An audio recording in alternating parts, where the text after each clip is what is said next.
Two Knights Talk here, and we have one queen with us. Hello, everyone. Reinecke is here. Luckily, she was here because there was an event which took place in Hamburg. Yes. It was GothamChess Live. Oh, yes. And you have a big part of this. We'll get to this a little bit later. And luckily, Katharina was visiting us too, because I just had an interview with her about what happened in the world of chess and what is going on with GothamChess and why were you in Wijk aan Zee, for example. And this leads me to the very first theme we're talking about. The Tata Steel Chess is over. Probably some of you know this already. In dramatic fashion, right? It was really a show. Like the audience got entertained. Fantastic. I saw just the whole audience in the background, like trying to get a little bit view. Did you see anything about that, or? I mean, I was there. I was in the audience watching, and it was really like people were clapping. People were really invested. It was a lot of emotion there, definitely. At the final tiebreak, maybe for those viewers Absolutely, yeah. who don't know, Rewind the that. Tata Steel tournament ended dramatically before the last round. Gukesh and Praggnanandhaa were tied leaders, but they both lost their games in the last round, and then they had to play a tiebreak. Pragg lost the first game, but won the second, and then he won the third game in dramatic fashion. He was worse, but Gukesh overpressed and lost. Shall we take a look at how this scene looked like? Because it was the dramatic thing. So, and you, Katharina, you watched that live? Yes. So first of all, Where are you? what I thought was really interesting, because Gukesh was already done for a longer time, so you see that he changed, right? But like his clothes, but Pragg didn't have time to change. So also like mentally, Pragg was still really In like chess mode. Yes, like he just lost his game against Vincent, and which was also crazy. But now, this is the final game. So there's Fiona. Whoever wins here becomes the champion. But this position, sorry. It looks draw. The position is totally... It is super draw, but as always, and this was the fascinating thing, Gukesh didn't want to draw this game, whatever it costs. He wanted to continue like he has done so many times, and often enough with success, right? He is the one who's pushing forward and giving it all, although this is so super draw. I mean, that's also what we like about him, right? He makes chess really exciting. 100%. He's always trying to win these positions. Look how excited the girl in the background is. She's jumping up and down even. There were so many people in the crowd. Unbelievable, yeah. It must have been quite something. And he was winning before in the game. Yeah. He was a pawn up. So, yeah. Well, but after all, it's a blitz thing, right? You cannot... I think he was a position where he repeated moves once. Yes. And then he decided not to play on. Like here, he could just go for the draw, right? He could go back to d6, then take the next game with white, because this is sudden death, right? Whoever loses, lost. So it would be really like nice to go the next game with white, but he decided to play this position on. Which he can. It is a draw. And both have less than 10 seconds left, so that's another stress factor. Yeah. Well, but knight endgames are tricky. Knights are tricky. Yeah. Oh, knights are the trickiest. And still, it is still a draw. When is the thing happening? When, here it is, here it is, here it is. It happened. So now he's giving up his knight to try to at least push the pawns forward. But it is just lost, because the knight up is usually too much in an endgame. Absolutely. I mean, he still tried to annoy him a little bit to get the last two pawns. I mean, if he would be able to trade all the pawns, it was obviously a draw. But he cannot come close to the pawn, so that's the problem. Yeah, he cannot force the draw. So we have the final seconds, the final moments where it's happening, where he's realizing now the one pawn is gone and the second one in a second. And that's all she wrote. And you can see how excited Pragg here is, right? Yeah. He's so like... And there, he heartbreaking just moment. falls apart. And the time is running out.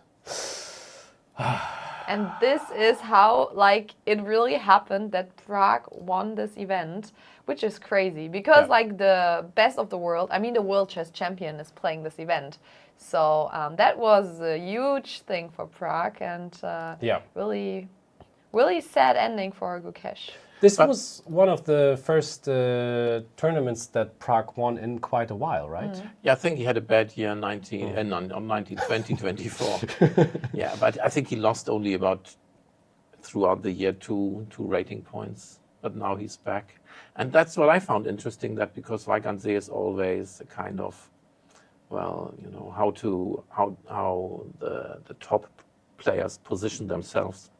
And so we have Gukesh and Pragg, you know, and then Abdusatorev on 3. Yeah. And, you know, they seem to be fighting for their spots on the world ranking list. But yeah, Arjun just like should have been part of this too. Caruana as well was still one of the favorites to win. Yeah, Caruana, but I think, Caruana qualified for the candidates, and I think because he played so many tournaments at the end of last year to qualify for the candidates via the FIDE circuit, I think he just was a bit tired, and maybe he could be. I don't know. That was just my guess. But I would say the youngsters really delivered. I mean, you already mentioned Nordicbeck, then Pragg and Gukesh. So that was really nice. Juniors, the top 3 of the juniors. Eric Geiser, he had the worst tournament ever. I mean, was really sad. But I was so happy for him to see that he really managed to win the last 2 games. Yeah, and he won against the first Gukesh. And the second. It's like, I want good opponents. This is what I need, like really strong ones. Otherwise I can't. Let's play the tournament again. Now I'm in shape. I'm warmed up now, please. No, but that was a good ending for him. But also talking about Pragg, like he had a comeback after he lost the last round against Keimer and then the first round against Gukesh in the tiebreak. So he really managed after like 2 really tough losses to still win the tournament. So that was really impressive. I was really impressed by that because I thought losing the game against Keimer lasted about 6-7 hours, and he was defending the last 2 or 3 hours, you know, a difficult opposite color bishop ending with queens, and then to lose, and then you have to go into the tiebreak, and then you lose the first game, and I thought, oh my God, he will break down, but no. But just a question for you two. What do you think about this form of tiebreaks in general? Sudden death? Well, sudden death or playing blitz games, because there are tournaments where you have tiebreak rating points, and not rating points, you know, who has the most wins with black, who's on a Bulmaga, or they just share the prizes, you know, they split the prizes. In general, I think it's good that it's not decided after whoever had the strongest wins with white or whatever. So I think it's good that they have something, but it's debatable if sudden death is the best form, because I'm a fan of Armageddon. Okay. I really like it because then you know, okay, this is the final game, and you know after this we have a decision. Because a sudden death, when it's a draw, you don't know how long it keeps going. Yeah. So I think I'm really a fan of Armageddon, but that's just my opinion. I think if you're asking me to, I'm not a fan of Armageddon. I think it is too close to the golden goal, which in football I really dislike. There was a time where they thought this was a good idea. They had it in for a couple of years, and then they saw oh no, it's not working. It is just very unsatisfying if you start the game and it's over. That, for example. And if it's an Armageddon, then it's already over. I like the idea, though, of the tiebreaker, that they have to play against each other to finalize that thing, because they have kind of proven they were equally good. And now, whoever is better in still a chess discipline, but the faster one can take the trophy home. I like this idea. Yeah, but if it continues forever. Some people would argue that it's a kind of disgrace. You have such a prestigious and important tournament, and they blitz it out, you know. So 13 rounds, more than 2 weeks, intensive chess, you know, classical time control, and then everything depends on, you know, a few seconds. But isn't it worse? There's not, for example, and I'm taking the football example again, Bayern Munich in the Bundesliga leads with 96 points, and the second one has 84 points. Bayern Munich should win. But if both have the exact same points, then the goal score is the thing which makes a lot of sense. But if it's not an open tournament, everybody plays against everybody, how can you cannot have a goal score in chess. Who has more wins would be an idea, but then whoever has more wins and is on the top probably also has more losses, and so on. So if there's equal points, I would really like to have the idea to have like a final penalty shootout. I like that. How would that happen in chess? Like with the penalty, well, it is the tiebreaker. Okay. So you think they're not throwing chess pieces into the board and whoever. I thought you said all this to come up with a new idea how they should do it instead. So just get a goal into the studio, and now they have to play football. So you actually like the sudden death? I like the. Okay. Yeah, the sudden death is a nice idea. Yes. Okay. And if it would be 3, it would be even more fun. But it's a spectacle. So, that's the thing, yeah. And then, but then again, why am I against Armageddon? Yeah, it's too decisive for that. I don't know. Maybe Armageddon is still good enough, but I don't like the idea, same points. But you seem to be a favorite of same points, and whoever has the better Sonnenberger, whatever, Buchholz, whatever you call it. I'm split, I have to say. On the one hand, I think sometimes it's not particularly dignified, you know, throwing pieces around, blitzing with seconds on the clock, and so on and so on. And then again, it seems to be more or less random. But on the other hand, I think it's a spectacle, and it's a pleasure to watch, these two guys playing blitz. But I know that other chess players and friends of mine, they always say rapid chess and blitz chess is different from classical chess, and they should not mix. And they think, you should split the prizes and say, we have shared winners, and so on and so on. Well, but I think it's chess, and I think the better blitz player is usually the better chess player. Often enough it is like that, yeah. Sometimes you think like, okay, this one is better in blitz and this one is better in classical games, and some might argue that's the case with Gukesh. But in general, he won the first game in blitz against Pragg, who's a fabulous blitz player after all. So, it really depends. We'll get back to Wijk aan Zee at the end of our show, because we will also take a look at the challengers, and you have prepared a little bit of a short analysis about a player which we will reveal later. No, short analysis. I think it would be nice to look at a game by Faustino Oro. Yeah. Some people have heard of him. I also like, I saw him in Wijk, but I also saw him at the Olympiad, because he was the coach of his Argentinian team. He was the coach. He was the coach. So the funny 12, 13. 11 years old. Yes, so the funny thing is, I'm not sure, maybe he was 10 back then, but the funny thing is, the coaches are not really allowed to do much except from signing, like in the end, everything right. I know Jan Gustafsson was reading a big book. They're just sitting there. They're not allowed to have eye contact with their players. They're not allowed to say if they should play a draw or not. They're just sitting there and waiting. So anyone could be it. And I think the Argentinian Federation wanted to include him somehow to the Olympiad, because he was not like one of the players yet.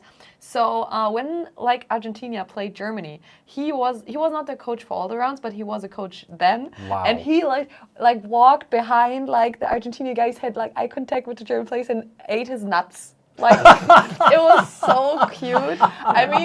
He's still he is an impressive chess player, no doubt. But he's also a kid, right? When you just explained the scene, I was and then he was walking around and took notes. No. But no, he ate his nuts. No, really. He was just sitting there eating his apple, his fruits.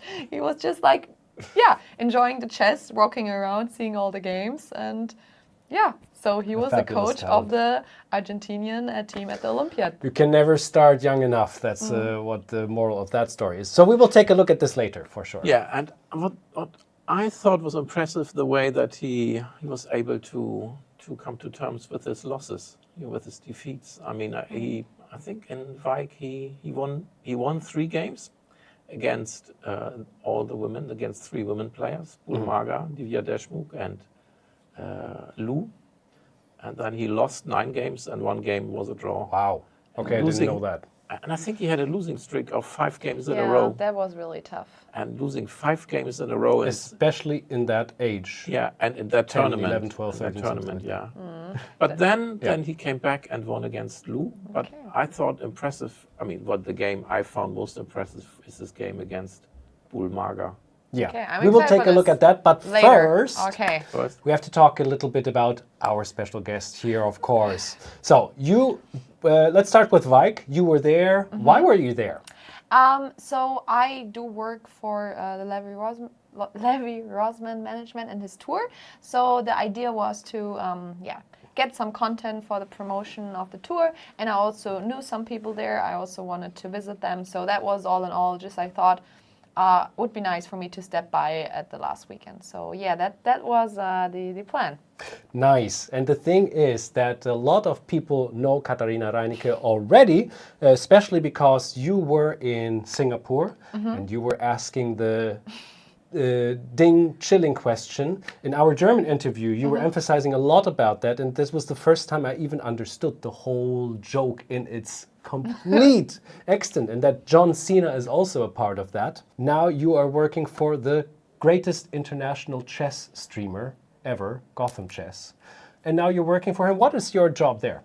Yeah, so as you might already know, he's going to have a tour, a Europe tour.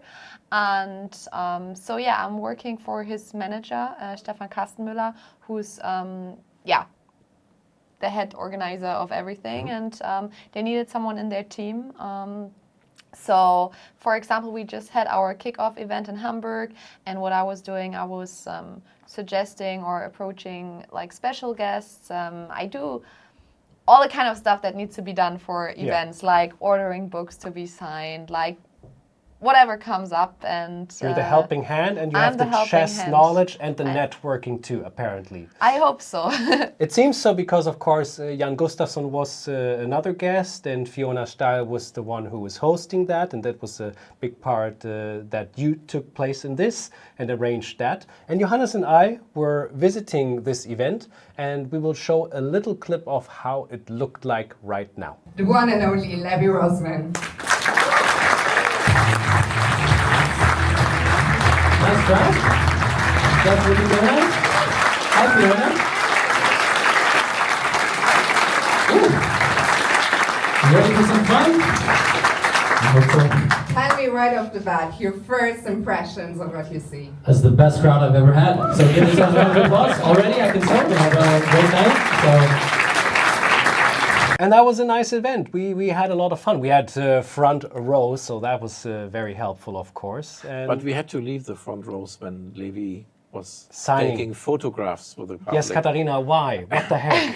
What happened there? I'm so sorry. No, but I'm happy to say that you enjoyed the show, because it was a fun event, yeah. I also saw him the first time live performing, and I also have to say I was also really entertained. So I'm really excited when the big tour starts, because I think Levy did a great job, and also the special guests. So I think the people who were there were really entertained, and I hope everyone enjoyed the show. There is a reason why he has this chess fame. It's not only because he was at the right time at the right place. That is a big part, obviously, but he is just an entertainer personality. Yes. He's fun, he's witty, he has some self-irony, all of that. And of course, a lot of chess knowledge is also very helpful for that.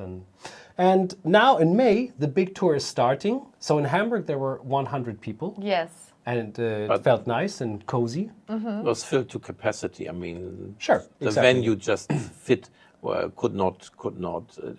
There was only space for 100 people. Yeah, there was no space for more people. I mean, the tickets were sold so fast. So, And it's quite a ticket price, I have to say. It's $50 US, euro, pounds, whatever you want, like in this range. But people want to have this opportunity, and they gladly pay for that. He is a superstar, and when you compare it with like music events, pop stars, the tickets are even more expensive. And I mean, certainly.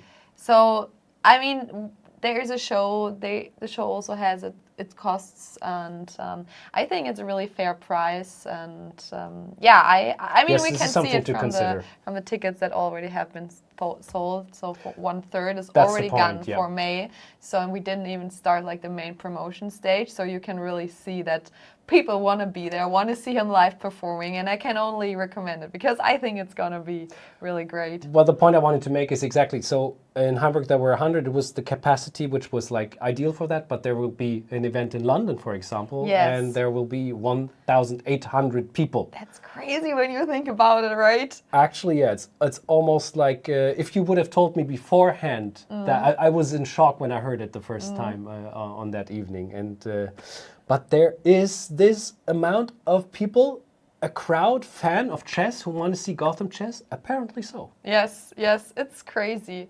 I mean, London is also going to be the biggest event. We also have Berlin, Munich, Vienna, Brussels, and Warsaw. Nice cities. But all of them are like a couple of hundred at least. So it's gonna be an experience. Quite something. Yes, quite something. Okay, perfect. So now Gotham Chess, this is the thing, and of course in the article we will have links on where to go to, and of course about the video that we made when we were there, and the article which you wrote about this event. So this is all in our news site. And now let's get to one of our last themes, which is upon us. It's the Freestyle Chess event, which will happen the coming weekend. Yeah, it starts tomorrow, isn't it? On It really Friday, starts the 7th. tomorrow, yes. Yeah, first round of the Rapid. And all of us will be there. You're even going there tonight. I'm going there tonight, and Oh. I think we will all be also at the press conference tomorrow morning. So Yeah. this is going to be exciting. And when we just think about who is participating, it's crazy. Like everyone is going to be there. It will be the first tournament where Magnus and Gukesh will play after he became world chess champion. I mean, it's a different form of chess, but still, like we really have like the creme de la creme in Weißenhaus. So that is not crazy. even that. We even have the creme de la creme of the creme. Yeah. So by that I'm talking about, if I got this right, and this is just an info I heard, and I hope I'm right with that, but I heard that Anna Crumling, the Botes sisters, like all the other streaming Levy. prominents, Levy will of course be there. Yeah, that's the reason also why he's in Hamburg after all. Levy will be there. Like everything which has a name in the chess world will also just be there. They won't play themselves, maybe some fun blitz games or have their own content, of course, but wow. May I ask, No. what do you think about freestyle chess or Chess 960 as it was called before, or Fischer Random, it's all the same. Did you ever play a game of Fischer Chess? I mean, I did play some games. I think it's fun because I think also the main part why Magnus likes it so much is that you don't have to like prep so much, because the normal chess, it can get really like dry when you just have like your 30 move draws and you really just try to find something exciting to get the game going, like to not be out prepped or whatever to end in a silly draw, because this gives something new, because every game is just like you can be creative, you can like from the spot come up with new things. So I think it is really interesting. But this goes mainly for the top players. I remember I played back in Mainz. This was Mainz Chess Classics, because Hans-Walter Schmidt, the organizer of the Mainz Chess Classics, is a big fan of Chess 960, and he pushed that. And I was taking part in a tournament, and I have to admit that I found this random starting position rather uncomfortable. Really? Yeah, and because I remember still my very first game, and I had white, and I played e4. My opponent played b6, And you lost. and I played b4. I played b4 because I thought, I occupy the center, and then bishop a8 took my pawn on e4, and I thought, no. This is How not is that it should possible? go. This is not possible. And in general, I mean, of course, I know lots of chess players complain about preparation and the need to prepare and so on and so on. And, but on the other hand, a lot of chess players also study openings quite ambitiously. And I mean, personally, I'm not a big fan of opening study, but I like to feel comfortable in my positions and to play the patterns I know. And I mean, I have to say, after e4, c5, the position for me is, well, as complicated as any other. And so I feel quite comfortable with a certain amount of opening theory. And also it's just like, out preparation or, this over preparation, I think this just goes for the very, very top of players, not for the average player. And what I also find is that just if you look at, on blitz servers, most people still prefer to play with a known position. And I think the number of people who play Chess 960 on the internet is rather small compared to to the... Definitely, to yeah. the I mean, it's a new thing that like this is such a big series, but Yeah. I'm really curious how it's gonna go, because it is something new to make it like this big. So Yeah. we'll see how the chess world likes it or Will doesn't like appreciate it. it. Yeah. But what I like about Chess 960, especially if I watch these guys play, you suddenly they are in totally unfamiliar territory, and it happens that after 10 moves they blunder and they wind up in a lost position and so on and so on. And I think this is just, well, maybe one can call this a redemption of the old masters. You know, you laugh about, oh, these guys, they didn't know anything. They didn't play the Sicilian, ho, ho, ho, look what they were. And then suddenly you see today's top grandmasters and they are at a complete loss. They don't know how to play the opening. And there are all kinds of new and interesting positions. But still, I mean, personally, I think I will continue to play classical chess and I like study a little bit of opening theory. I like the freestyle chess a lot. I call it freestyle now because it's like it's how it sounds like at the moment. And it's the Freestyle Chess Because tournament. yes, and it is. I like it because it has the random element. I love random elements in all kinds of board games, also in chess. And I guess this is why I prefer very weird openings. And this is the thing I would miss in freestyle: is the opening preparation and the opening repertoire, which you can build up. And that is, unfortunately, the biggest down part of the whole thing. I like the randomness of the position, but the opening preparation is, yes, for a lot of people who are professional, it's probably tedious. But for the amateur player, like the ones who are often watching or even higher niveau, like 2,000, 2,200, 300 even. No, it is a long time ago. Yeah, but it is like there is, of course, that the random element part is that we cannot study the openings like the engines that often, unless you're like very young or Faustino Oro or something like that. And that is also the fun of chess, when you have like kind of equally strong players play against each other on a little bit lower level, in my opinion, because that's when most mistakes are just made. It's like the greatest. So many games are fun if it's not mega top level, in my opinion, but like good level, and both are competing. And yeah, that's why the Deutsche Schach Amateurmeisterschaft, for example, the German amateur championship, they have like level players against each other, 1900 to 2100, 2100 to 2300. That's great. And this is why Online Blitz is also so much fun, because they will find the partner on your level. And yeah, I think I missed the point a little bit. I was like, how did you get there? I was just like rewinding. my track. You liked freestyle chess. That's correct. Because it's random. Well, this is the part I do not like that much. And also another point is just, I think it was the Dutch author Willy Hendricks who said he's very much in favor of opening studies. You know, he said that you better study when you want to learn chess, you better study the opening and not the end game. And received wisdom is to study the end game to learn chess, to understand chess. And he claims that studying the opening allows you to understand chess better. And he also, which I find quite logical or quite convincing, he said that when you study an opening, you always get feedback, immediate feedback. Yeah. So, I mean, it's just your opening, or kind of your opening, part of your opening repertoire will appear in your next game.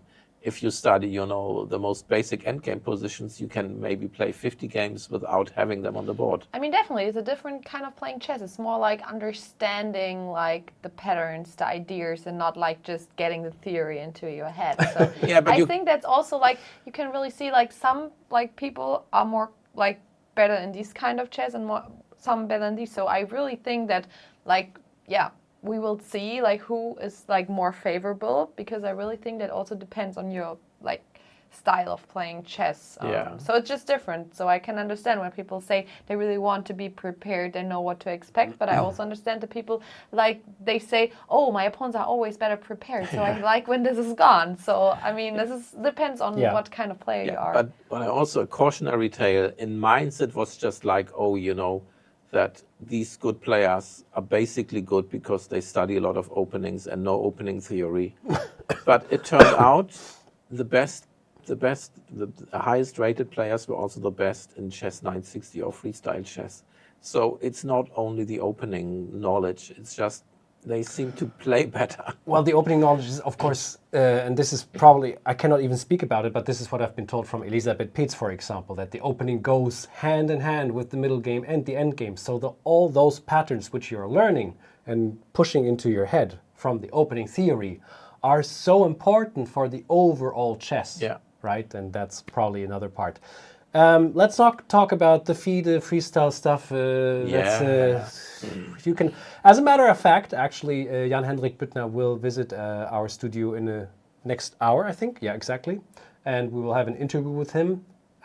It's going to be in German, unfortunately, but you can always translate it on YouTube, and you will get a lot of infos from that interview, I'm sure. But we can say that the latest update is that they removed the World Championship from the name of the series, right? So this is where they are right now.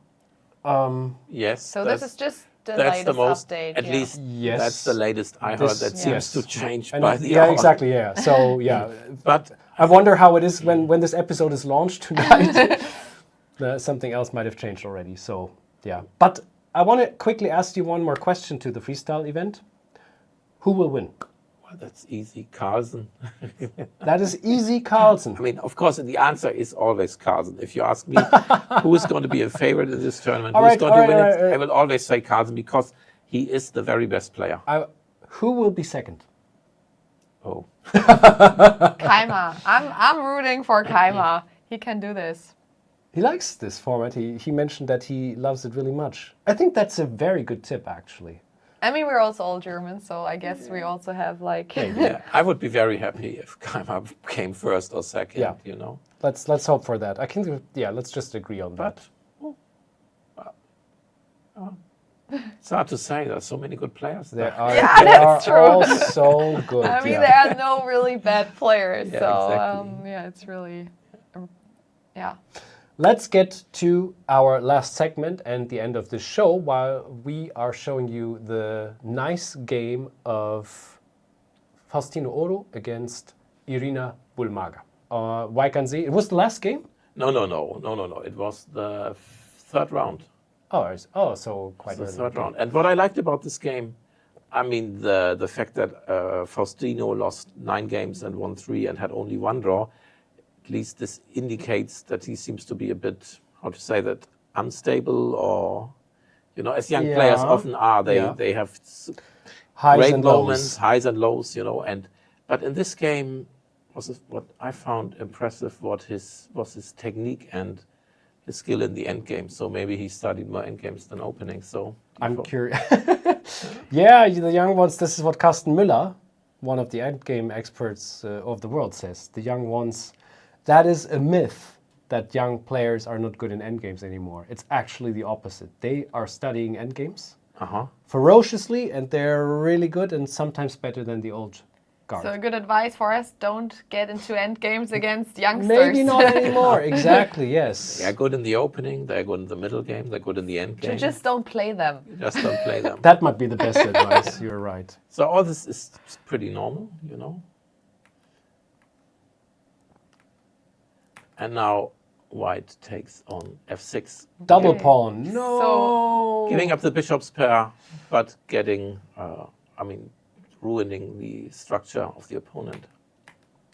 I could live with that. So, do you like bishops more or knights? I mean, I guess in general bishops, because you always have in the back of your mind, like, you still have the bishop. But in this position, I would also prefer white, because you also play against this, how is it in English? The structure, like the minority attack. You can do a minority attack here. Gotcha. So I really like this. Yes. Yeah. And it's difficult to find. White. Sorry, it's difficult to find counterplay for black. So it seems to be a nice position for white. But I was surprised because this is not what my prejudice about young players that they like to attack and so on and so on. So Faustino accepts it's structurally I have it. better The position. Karlsbad structure. The Karlsbad That's structure. the word was like. So he's playing against a Karlsbad structure, and I really like to play against it because I feel like the plan is easier because you just roll with your pawns and then make something happen. But interesting that he plays h4 here because I thought he will play like on the other side. Looks like an engine move to me. Yeah. That's my favorite sentence now. If I feel like, hey, I know a little bit about chess, and then h4 or a4 is coming in, that's an engine move. Yeah. Good player there. Yeah, but he provokes h5, and then the white squared bishop gets worse. King d2. Why Knight castle? d7. Well, I mean, he wants to exchange Exactly. the bishop on d3. Bishop d6. Not yet. Let's leave the double pawn there. And this is also just like understanding this, that the knight is well placed on f4, and you just take your time to put it there. e7, knight f4. And this is just, I think, I mean, black Simple is chess. not simple chess, Yeah. and black is not worse, or black might be worse, but not lost. But I feel it's a very uncomfortable position to play for black. I mean, black definitely has weaknesses in their position, and it's just a matter of time if they can hold all their weaknesses together, right? Yeah. Black has weaknesses and not much more, and nothing no counterplay. I mean, that's my feeling. But still, I like the way I'm so excited because I don't know what's going to happen because I don't remember that I saw this game. So this is really like, what is he doing now? Well, it seems to be all pretty quiet. Yeah. But black has problems to find. I mean, you can already see that the rook on h8 is fixed on a pawn on h5, right? Exactly. So this is really like just like small things that he did, like provoke h5. So this is going to be a forever weakness there, and then a5 maybe also. So e4 takes. And f5. I like this. I thought this was quite original and creative by black. Yeah, it's not good to take with the king because the knight goes to d6. The king cannot go back. No, and it cannot go to e5. Yeah. Because of f6 mate. Yeah, that's nice. that's a really nice mate, yeah. But the king can really not take at all, right? No, cannot take it at all. cannot take. Cannot go to the other side. But on the other hand, I mean, if black plays f5 check, you always a pawn. You better be careful to take it. Yeah, you probably won't. So, but goes back. And Oh, now that's the rook nice. attacks. Out of a sudden, it's a weakness. King f6, rook c1, knight d7, rook c3, rook e8. King goes to the f3. side. Yeah. So it's just it's an uncomfortable position for black. White is clearly better. And also he takes his time, Yeah, this is the most stunning thing about still what I'm often enough Robert Rees and I who have the show The Underdog. He likes to give examples of very young players with a very low rating who could become a superstar at one point. So he was also showing a game of Faustino Oro. And in that game, I was surprised how calm and cool. There were so many tempting moves to maybe give a check here because everything, but no, he was just making his position better and better and better. And the opponent just made the mistakes. Yeah. d5, breakthrough. Yeah. c5. And now white has a passed pawn. d6. That he didn't even take on c5. Was there a reason, by the way? I don't know exactly. Because he was. That's exactly what I'm talking about, kind of. So yes, the knight will come in with d7 and then e5 maybe, and this might be a little bit more counterplay for black. But white instead just plays g3 and doesn't take on c5 because I can. So that the king can go back to yeah, exactly. d2. Yeah. Okay. That's the reason, exactly. d6, e5. So Irina tries to play a lot of traps, little traps, but Faustino doesn't fall for anything. Yeah. e3, king e2, takes. Okay, so the pawns look a little bit. No, but the passed pawn on d6. So it's just like you can play knight d3 and then and attack c5. Or now you can just you march with your king to c4. Oh, This is pretty bad for black. This is almost hopeless. king c3. Yeah, I that's mean, not look fun. at the rook on h6. Yeah. It is such a Yeah, sad terrible. piece. Yeah. Like, it never did anything but protect the pawn on h5.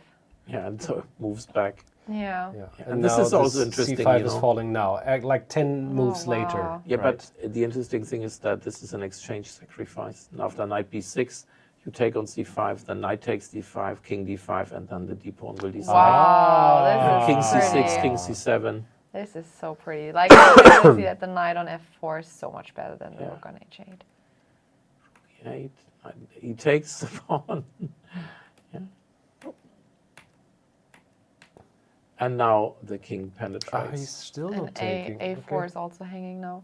a4 is hanging. King e6. And Faustino just goes like, yeah, I know it's hanging, but I have time. Might as well take it with the Another knight. pawn. Okay. Oh, uh-huh. Even there, not taking And now the something rook. strange happened. I mean, black is totally lost here. You know, because if you move the knight, d7 will come, the rook is attacked. Yeah. But now she played rook d4. Probably she was tired or maybe in time trouble, I don't know. So that's just the knight is hanging. The knight is hanging after knight d7. Yeah. Yeah. It's All right. just entirely Yeah. lost. I mean, this is a bit, it's an abrupt end and black blundered, but I think the whole game was quiet and, you know, for an 11-year-old, I was quite impressed, you It know. just looked so easy. Like Yeah. that, it was not like he just played all the moves, got a like decent position, improved the position, like Yeah. played like how you're supposed to play. Yeah, So you know, really, you know, really just inspiring. patient and, you know, just... Mm-hmm. And very mature, I find. Definitely. Oh yeah. Yeah. That was it. 2 nights talk with our lovely queen, Katharina. Thank Thanks you for having me so here. much Thank for being you. here. That was Pleasure. great. And we say bye-bye. Goodbye. See you Goodbye. soon enough.